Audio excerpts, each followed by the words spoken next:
किरदार के बारे में तो क्या बताऊं, किरदार तो अब आपके सामने ही है। और अब लेकिन मज़ा बहुत आया इस फिल्म में काम करके अजय जी के साथ में। मुझे राजीव ने बताया, मेरा दोस्त, कि मैं पहले बहुत ज़्यादा इसको सीरियसली नहीं लिया, लेकिन जब स्क्रिप्ट आई, स्क्रिप्ट पढ़ी, तो मुझे लगा कि ये डिफरेंट फिल्म है। मैं बस इतना ही कह सकता हूँ कि फिल्म करते हुए बहुत मज़ा आया। अजय जी ने बहुत अच्छे से, पीयूष जी ने हमारा जो ये आने वाला आप लोगों के सामने बहुत ही मेहनत की भाई ने, और इतना पूरी टीम ने यहाँ से लेके लद्दाख तक पूरा अपना खून पसीना लगाया। और पूरी टीम को शुभकामनाएं देता हूँ, जितने भी हम सब एक्टर्स ने, उसमें बहुत सारे एक्टर नामचीन एक्टर हैं। तो पूरी टीम को बस यही कहना चाहता हूँ कि इस तरीके की फिल्में करने में मुझे भी आनंद आता है, क्योंकि डिफरेंट तरीके का रोल करने का सौभाग्य मिलता है। और इसमें जितने भी कैरेक्टर हैं, सबके अलग अलग रोल हैं। मुझे लगता है मेरा कैरेक्टर भी आपको कुछ डिफरेंट देखने को मिलेगा, क्योंकि आपको जैसा कि इंट्रोगेशन से पता लग रहा है कि मर्डर मिस्ट्री है। और बस इतना ही कह सकता हूँ, बाकी यहाँ डायरेक्टर बैठे हैं, प्रोड्यूसर बैठे हैं, हमारा लीड एक्टर बैठा है, सारे लोग बैठे हैं, एक्टर्स बैठे हैं, सब लोग जो है वो फिल्म देख के आपको 100% मज़ा आएगा, मुझे ये पूरी उम्मीद है। तो सर थोड़ा सा अपने रोल के बारे में रोल के बारे में मैंने जीवन में कभी नहीं बताया, क्योंकि रोल के बारे में बताएंगे पूरी कहानी ओपन हो जाएगी, कहानी के बारे में बताएंगे रोल ओपन हो जाएंगे। अब रोल आपके सामने, हम लोगों ने तो चाशनी बना के आपके सामने बढ़िया पेश करने की कोशिश की है। कल ही तो अपनी कुछ ही घंटों में जो है वो आने वाली है। और आप लोग रोल देखें, आप सब टीचर हैं, हमेशा मैं तो, चाहे मीडिया हो चाहे हमारा ऑडियंस हो, मैं हमेशा एग्ज़ाम दे के उनके सामने छोड़ दे, जो नंबर मिले वो स्वीकार है। एक सवाल ये है कि कॉमेडी रोल्स भी काफ़ी आपने किए हैं, हाल में एक मकतूब और आपकी ये इनोवेशन जैसे फिल्में आई जो बहुत सीरियस रोल जहाँ पे आप प्ले करें, तो कॉमेडी में ज़्यादा इजी आसान रहता है आपके लिए, या इस तरह का सीरियस रोल आपको ज़्यादा? देखिए, पिछले 20 साल में ज़्यादातर जो भी सिनेमा बना है वो कॉमिक इंटरल्यूड के साथ बना है। चाहे कितनी भी बड़ी फिल्म हो चाहे कितनी छोटी, सब फिल्में जो हैं वो कॉमिक ज़्यादा बनी हैं पिछले 25 साल में। तो मैं सौभाग्यशाली हूँ कि कॉमेडी फिल्मों का भी हिस्सा होने का सौभाग्य मिला, और उसमें किंग ऑफ कॉमेडी होने का भी सौभाग्य मिला। लेकिन मैंने जब अपनी फिल्मी करियर की शुरुआत की, मेरी जंगल से शुरुआत हुई, फिर मेरे प्यार तूने क्या किया मैं कॉमेडी के लिए रामू जी ने अप्लाई किया, फिर उसके बाद रामू जी ने मुझे मैं माधुरी दीक्षित बनना चाहती हूँ, आफ्टर महमूद भाईजान, 4 फिल्में सपोर्टिंग, 2 फिल्में लीड, 4 फिल्में सपोर्टिंग, 2 फिल्में लीड। तो लगभग क्योंकि कॉमेडी फिल्में खूब लोगों को मज़ा आता है, लेकिन मैं सौभाग्यशाली हूँ कि मैंने लगभग 15 से 20 फिल्में लीड सीरियस फिल्में की हैं, जिसमें अंडर ट्रायल ले लो, मैं माधुरी दीक्षित बनना चाहती ले लो, मैं मेरी पत्नी और वो ले लो, अभी काम चालू है, रिलीज़ हुई, उससे पहले अर्ध रिलीज़ हुई, अब हम तुम मकतूब रिलीज़ होने के लिए है, रामा रामा क्या, ऐसी बहुत, भोपाल प्रेयर फॉर रेन करने का सौभाग्य मिला। और आप मुझे किसी भी नाम से पुकारें, मैं 3 डायमेंशनल एक्टिंग करने के लिए बना था, क्योंकि मैं चार्ली चैपलिन साहब का फॉलोअर रहा हूँ। एक ही आदमी मैंने चुना जिसने 7 एवरेस्ट को क्रॉस कर दिया, एवरेस्ट को 7 टाइम्स जो है पहुँचा अपनी क्रिएटिविटी के माध्यम से। तो मैं जब अपने आप को देखता हूँ तो मुझे लगता है कोई आदमी एक्टर कॉमेडियन नहीं होता, कोई सीरियस नहीं होता, कोई भी विलन नहीं होता, वो स्क्रिप्ट और डायरेक्टर का इंटरप्रिटेशन डिसाइड करता है कि आपको कौन सी भूमिका करनी है। क्योंकि जितनी भी जो फिल्म का इंटरप्रिटेशन या फिल्म जो डिज़ाइन होती है वो डायरेक्टर का ही इंटरप्रिटेशन होता है और राइटर की परिकल्पना होती है, हम तो उसके ऑब्जेक्ट होते हैं बस। सर, ओटीटी के इस दौर को कितना एंजॉय कर रहे हैं? वैसे आप एज एन एक्टर आपको इस चीज़ का मतलब बहुत इंजॉय कर रहा हूँ, क्योंकि बहुत अच्छा लग रहा है कि अभी जैसे 10-12 प्रोजेक्ट हैं, उसमें 2-4 जो आपकी 100 करोड़ क्लब के ऊपर वाली फिल्में, उसमें किसी में टॉप 5 एक्टर्स में हूँ, किसी टॉप 4 एक्टर्स में हूँ, कुछ 2-3 वेब फिल्में हैं जिसमें लीड में हूँ, 2-3 वेब सीरीज़ हैं उनमें लीड में हूँ। तो अच्छा है कि ओटीटी आ जाने के बाद में, क्योंकि 52 सप्ताह होते हैं ब्रदर साल में, 500 फिल्में बनती हैं, 10 फिल्में 1000 फिल्में बनती हैं, अब किस किस को कहाँ पे जगह मिले। तो मुझे लगता है जो अच्छे कंटेंट हैं, कॉन्सेप्ट हैं, वो ओटीटी के माध्यम से कितने एक्टर्स जो टैलेंटेड एक्ट्रेस हैं, टैलेंटेड एक्टर हैं, उनको मौका मिला है। मैं सौभाग्यशाली हूँ कि 70mm का हिस्सा हूँ। पहले टेलीविज़न से शुरुआत की थी, फिर विलन से शुरुआत हुई, फिर मुख्य भूमिका भी मिली, कॉमिक भूमिकाएं भी मिली। और जो मैंने 2000 थैंक्स टू राम गोपाल वर्मा जी, ये भी वर्मा जी हैं तो थैंक्स टू राम गोपाल वर्मा जी, जिन्होंने मुझे कम से कम 5-6 पायदान ऐसे ट्राई किए मेरे ऊपर, जिसमें विलन से लेके मुख्य भूमिकाओं तक। तो वो परंपरा मैं कोशिश कर रहा हूँ कि आगे भी बढ़ा कर रखूँ, कि कभी लीड, कभी सपोर्टिंग, और कभी वेब सीरीज़। कभी ये OTT ने हज़ारों लड़की लड़कियों को, टैलेंटेड डायरेक्टर्स को मौका दिया है अच्छा कॉन्सेप्ट लाने के लिए। God bless them all. आपने तमाम फिल्मों में काम किया है, बहुत सारे जॉनर्स में, कॉमेडी में भी, हॉरर में भी सबमिट किया, पर जो पहचान मिली वो कॉमेडी। अभी किसी को अगर बताना हो कि राजपाल यादव किस जॉनर की फिल्मों में काम करते हैं, तो सिर्फ एक ही जॉनर लोग बता पाएंगे, दैट इज कॉमेडी। यहाँ पे पूरे बॉलीवुड में कौन सा एक्टर है जो बताओ आप पिछले 20 साल से कॉमेडी जॉनर में ट्राई नहीं कर रहा है? पिछले 20 साल से चाहे लीड हो चाहे सपोर्टिंग हो, everybody is trying to do comedy.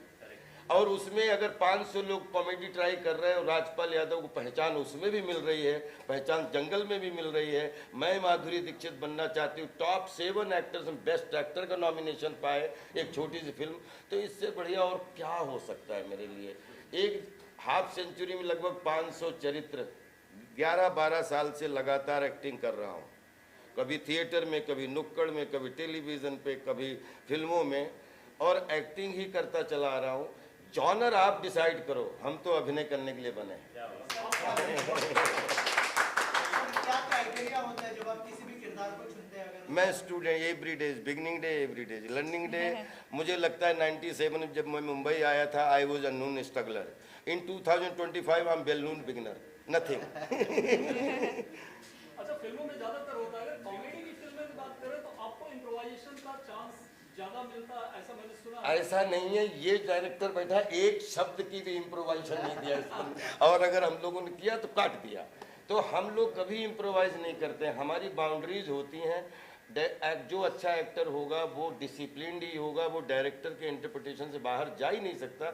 हाँ, ये होता है कि डायरेक्टर है, आपने 2-3 तरीके से अपना रोल करके दिखाया, उसको जो समझ में आया उसने कहा यही मुझे चाहिए, वो तो होता है, उसी का नाम तो प्रैक्टिस है।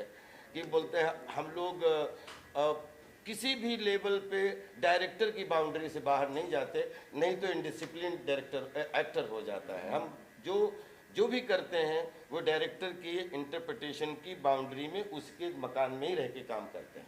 But still being a senior artist, इतने I am not senior, I am just beginner. क्या बात है सर। आपका इनपुट मायने तो रखेगा ही हमेशा, एक सीनियरिटी का एक नहीं, कोई सीनियर जूनियर नहीं होता, सिनेमा में स्पेशली। जैसे आप अगर कोई बिजनेस करते हो, 20 साल से बिजनेस कर रहे हो, तो 100%, माननीय बच्चन साहब से एक दिन बात हो रही थी, उनसे ज़्यादा सीखने को किसको मिल सकता है, जो अभी भी कहते हैं कि मैं रोज़ सीखता हूँ। एक्टिंग में आप 90 साल के भी हो जाए साहब, आप स्टूडेंट हैं, क्योंकि हर रोल नया, हर फिल्म नई, हर डायरेक्टर नया, और हर डायरेक्टर का इंटरप्रिटेशन अपना अपना। तो हम लोग जस्ट कोशिश करते हैं कि जो भी हमें काम मिले, चाहे छोटा काम मिले चाहे बड़ा काम मिले, उसमें मेरी ईमानदारी प्रॉपर दिखनी चाहिए। डॉक्टर सर, आपने अब तक की जर्नी में सारे तो कैरेक्टर कर लिए, कोई बचा नहीं है? नहीं, बहुत बच्चे हैं। अरे ऐसे बच्चे हैं। अभी तो ऐसा लगता है कि अब तो ग्राउंड बनी है। पांडव भी 45 साल के बाद ही मतलब रण क्षेत्र में उतरे थे। मुझे लगता है अभी तो मेरा जन्म हुआ है बॉस। बस इतना कहना चाहता हूँ कि फिल्में जो हैं वो रियलिटी नहीं है, फिल्में रियल नहीं है। Real is illusion of reality. तो जिसमें जिसको मनोरंजन मिल जाए तो वो मनोरंजन ले ले, जिसको मीनिंग मिल जाए वो मीनिंग ले ले, लेकिन फिल्मों को दिल पे आप अपने ब्लड सर्कुलेशन बढ़ाने के लिए आप उनको देखें और मन को खूब खुश करें। बाकी फिल्म जो है वो रियल नहीं होती, लेकिन रील इतनी अच्छी बने कि रियल जैसी लगे, बस यही कोशिश होती है। तो मतलब सौभाग्य मिला, तो अगर राजपाल सर ने हमारी फिल्म के लिए हाँ बोला, वही बहुत बड़ी बात है। इनको हम देखते हुए बड़े हुए, मतलब ये तो एक ऐसी बात है कि जिसके कहते हैं ना, शब्द ही नहीं है हमारे पास। ऐसा लेजेंड, ऐसी एनर्जी आप बताइए कहीं और मिल सकती है क्या? तो मतलब हम तो ये भाई कह रहा है कि हमें देखते बड़े हुए हैं, एक्चुअली इन्हें देखते हम खड़े हुए हैं। सर आप क्या कहना चाहेंगे? तो सबसे पहली बात तो मैं इतना अपने आप को लकी मानता हूँ कि सर को और मुझे एक ही पर्दे पे एक ही पिक्चर में देख के मेरा सपना पूरा हो गया सर। मेरा भी। और इतना मज़ा आया सर के साथ काम करके। एक भी दिन सर ने मुझे ऐसा महसूस नहीं कराया कि मैं नया एक्टर हूँ या फिर ये पहली बार मैं कैमरा के सामने काम कर रहा हूँ। सर ने इतना कंफर्टेबल फील कराया मुझे, और उसी वजह से मैं सर के साथ खेल पाया। जैसे सर ने बोला हम अभिनय करना जानते हैं और ज़िंदगी भर मरते दम तक हम सिर्फ एक्टर हैं, एक्टिंग ही करेंगे हर जॉनरा में। सर के साथ हमने एक्टिंग करी, और यही एक्सपीरियंस मैं चाहूँगा कि मैं अपनी लाइफ में सदाबहार याद रखूँ कि मेरी पहली फिल्म जो थी वो राजपाल सर के साथ थी। मैं इस दोनों के बारे में एक चीज़ कहना चाहता हूँ कि सच में जेन्युइन इतनी लड़के ने मेहनत की। मैं इनके सामने नहीं बोल रहा हूँ, लेकिन ये सुबह से सेट पे जाते थे और कभी भी एक लाइन नहीं भूला, और लास्ट पूरे शाम तक ये आदमी अपने कंसंट्रेशन में रहा। God bless him. अब मैं चाहता हूँ इसके लिए ताली आप बजाएं प्लीज। आपका एक्सपीरियंस कैसा रहा राजपाल सर? मैं तो सर की बहुत बड़ी फैन हूँ। मतलब मैंने सारी अब तू भी फिल्में बचपन से देख रही है। बात तो सच है। और मैं सच बताऊँ तो मैंने जब अजय सर ने मुझे फ़ोन किया था इस फिल्म के लिए, मैंने पूछा नहीं था कि फिल्म में कौन एक्टर्स है, कास्ट कौन है। मैंने कहानी मुझे पसंद आ गई and I was like I want to do this film. मैं जिस दिन सेट पे पहुंची और मैंने राजपाल सर को देखा and I was like Rajpal sir है हमारी फिल्म में, एंड ही वाज लाइक हाँ। I was like oh my God, because मैंने इनको सिर्फ स्क्रीन पे देखा है, मैंने इनकी फिल्में देखी है, मैं इतनी बड़ी फ़ैन हूँ इनकी, और मैं इनके साथ स्क्रीन शेयर करने वाली थी। मेरे लिए बहुत बड़ी बात थी। I was excited, nervous, and बहुत मज़ा आया मुझे इनके साथ काम करने में। राजपाल जी, क्या है फिर इसी में आपकी ऑडियंस पप्पू को देख पाएगी? I hope so. मैं भी दुआ कर रहा हूँ कि बने, और उसकी अपनी ऑडियंस है, और बिल्कुल सब चीज़ें जो चल रही हैं, बस मैं ये चाहता हूँ कि सब चीज़ें, कुछ कभी कभी मिसकम्युनिकेशन हो जाते हैं, तो मैं चाहता हूँ कि सब सॉर्ट आउट होके हेरा फेरी 3 बने और सब लोग जैसे काम करें तो वैसे एंजॉय करें। सर एक हेरा फेरी के अंदर एक सबसे बड़े कैरेक्टर जो थे बहुत अच्छे, आप समझ गए होंगे, उनको बाबू राव जी को निकाल दिया गया है और उनके ऊपर 25 करोड़ का केस भी लगाया है। वो सही है या गलत है? मुझे कोई नॉलेज नहीं है, क्योंकि मैं बाहर था और जेन्युइनली बाहर था, और जब तक हमारी सब पूरी टीम से बात नहीं हो जाती, क्योंकि हमारा ये 20 साल से एसोसिएशन है, जब तक हम सबसे बात ना हो जाए तब तक मैं कुछ भी कहने में असमर्थ हूँ, क्योंकि मुझसे ज़्यादा अच्छा प्रोड्यूसर, डायरेक्टर वो लोग सब लोग बोल सकते हैं। मैं हिस्सा था, हिस्सा हूँ, और फिल्म बनेगी, हिस्सा रहूँगा। एक्सपीरियंस तो उनके साथ शायद उनको याद नहीं होगा, मैं पहले बार मिला था। मैंने अपनी करियर स्टार्ट की एडिटिंग से, वो भी राम गोपाल वर्मा के साथ ही। अरे क्या बात कर रहे हैं? जी। तो चंदन हमारे दोस्त ही हैं। हाँ, जैसे मैं माधुरी दीक्षित के सेट पे आया था, फिर प्रियन सर के सेट पे आया था मैं, राइट, भूल-भुलैया में, वहाँ से हमारी मुलाकात हुई थी। जी। तो ऑब्वियसली तब से ही एक इच्छा थी कि इनके साथ काम करना है, और उनको एक ये ड्रीम तो था कि एक अनकन्वेंशनल रोल देना, एक डिफरेंट रोल देना। तो आई एम वेरी लकी कि ये मौका मुझे मिला, एंड थैंक यू सर कि आपने एक्सेप्ट किया। नहीं sir, I had so much fun. Thank you so much. Believe करिए, मुझे इतना अजय जी के साथ अच्छा लगा, और मैंने जेन्युइनली एंजॉय किया इस फिल्म में, और अच्छा ठहराव के साथ प्रॉपर अभिनय करने का मौका मिला, और वो आपको फिल्म में देखने को मिलेगा। Thank you so much sir. Thank you so much. Sir मैंने भी ऐसे बचपन से ही देखा है। तो जब ऐसे इंडस्ट्री में आए तो हमने ऐसे सुना था कि आप ऐसे कितने भी लंबे सीन्स हो ऐसे एकदम परफॉर्म कर सकते हो बिना भूले, बट वो सेट पे रियलिटी में देख के सच में मतलब हमारे सीन्स एक्चुअली एक सीन हमारा 5-10 पेजेस का था, और एक फ्लो में जो वो होता था एकदम डिसिप्लिन के साथ, that was really amazing. It was great working with you. Thank you, God bless you. हाँ सर, मैं कई पुलिस अफसरों से मिला दिल्ली में और उनसे वार्तालाप करी मैंने. काफ़ी लंबे समय तक चर्चा करके मैंने उन्हें पटाया और बोला कि सर मैं पुलिस वाला बनना चाहता हूँ. तो वो ज़ोर से हंसे. तो फिर वो ज़ोर से हंसे तो मेरा ना मनोबल थोड़ा टूटा. मैंने बोला नहीं सर, मैं एक्चुअल में पुलिस वाला बनना चाहता हूँ. पर वो कहते तुम्हारी उम्र निकल चुकी है, तुम 30 के लग रहे हो. मैंने बोला नहीं सर, मैं पुलिस वाला बनना चाहता हूँ एक फ़िल्म के लिए. तो वो कहते अच्छा, फ़िल्म के लिए पुलिस वाला बनने चाहते हो तो हम बिल्कुल आपकी सहायता करेंगे और आपको एक लाइव इंटेरोगेशन दिखाएंगे. तो मैं पहुँच गया और लाइव इंटेरोगेटर्स वहाँ पे जितने भी पुलिस अफसर थे वो सारे सिविल वर्दी पहने हुए पुलिस ऑफिसर्स थे. उनके बीच में बैठ के मैं बस चुपचाप एक स्टूडेंट की तरह उन्हें देखता रहा और उनके इमोशंस को, उनकी बात करने के तौर तरीके को, उनके लहजे को, उनके बॉडी लैंग्वेज को बारीकी से पढ़ता रहा. और जब तक पढ़ता रहा, जब तक मुझे विशाल नहीं मिल गया.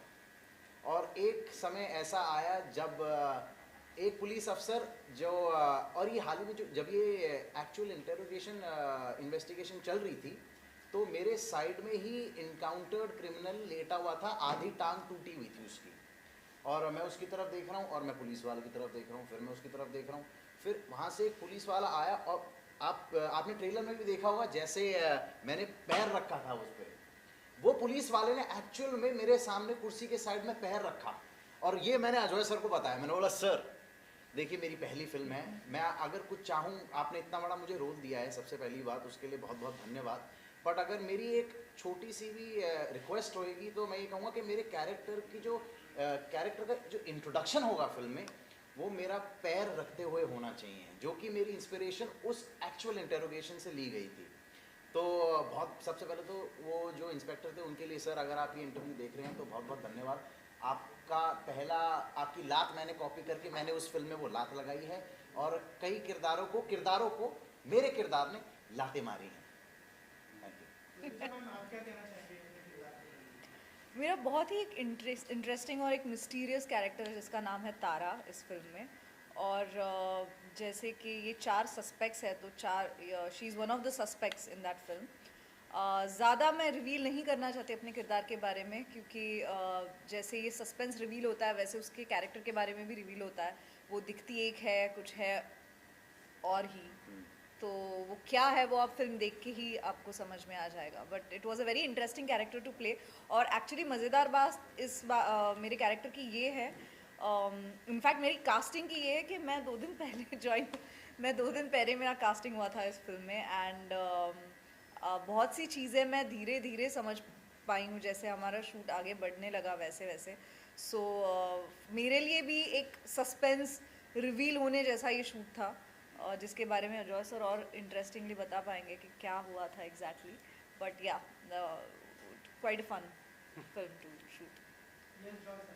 जी हाँ, वही है कि हमने जब कहानी सुनाई लोगों को तो हमने जो मेन क्लाइमैक्स है वो हमने किसी को सुनाई नहीं, छुपा के रखा. लेकिन फिर भी ऐसा कोई एक्टर था नहीं जिसने ये फिल्म को ना किया कहानी सुन के. तो वो मेरे लिए बहुत इनकरेजिंग था, बहुत कॉन्फिडेंस दिया उसने मुझे. और फिर बाद में हमने काफ़ी वर्कशॉप्स किए, काफ़ी हमने रीडिंग्स की. और उसके बाद जब वो सीन आया फाइनली शूट करने के लिए तो जो शॉक वैल्यू मुझे एक्टरों के चेहरे पे दिखाई दिया वो एक्चुअली बहुत एक वो हमारे लिए बहुत एक ग्रेट एक्सपीरियंस था वो. और सबसे तो अच्छी जो एक और खासियत है इस फिल्म की कि ये जो स्क्रिप्ट लिखी गई है ना, ये एक रियल लाइफ लॉयर है जिनका कुछ 35-40 साल का एक्सपीरियंस है और उनकी रियल लाइफ एक्सपीरियंस है कि कैसे इंटेरोगेशन होता है, क्या होता है. तो वो बहुत इंटरेस्टिंग बनाता है इस कहानी को, क्योंकि आपको एक होता है ना रियलिटी के साथ आप फेस कर सकते हैं. जब आप पूरा फिल्म ही देखेंगे तो आपको लगेगा कुछ रियल लाइफ इंटेरोगेशन चल रही है. और उसका मेन रीज़न ही ये है क्योंकि ये जिस राइटर से आती हैं वो बेसिकली राइटर नहीं, वो एक लॉयर है जिन्होंने 40 साल का एक्सपीरियंस अपनी फिल्म के अंदर डाला है. तो ये एक सबसे यूनिक चीज़ है जो आई थिंक जनता को बहुत एक्साइट करेगा.